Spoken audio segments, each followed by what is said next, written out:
Махито срещу Шигараки. Това е толкова... Това е толкова insane pairing, смисъл. Буквално... Който пипне други. Да, буквално. Плейтак.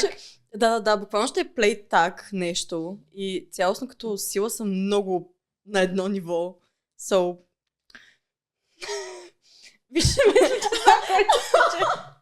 Виж, аз като голям фен на Махито и неговото представяне в Jujutsu Kaisen, мисля, че знам кой е моя фаворит в този пейринг. Лошо е, че сме два Махито симпа. Лошо е, че най-вероятно абсолютно никой друг не споделя това мнение и не знам, просто е добър вилън. Мисля, че го заслужава. Махито е страхотен вилън. Шигараки можем да кажем, че е misunderstood teenager.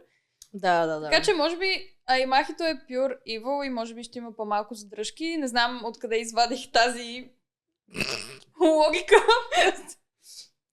За да спечели, но... Той просто ще е по-агресивен в играта им на таг. Да, пука му по-малко. Да. Така че, окей, Махито. Окей, Махито. Махито. Така, окей.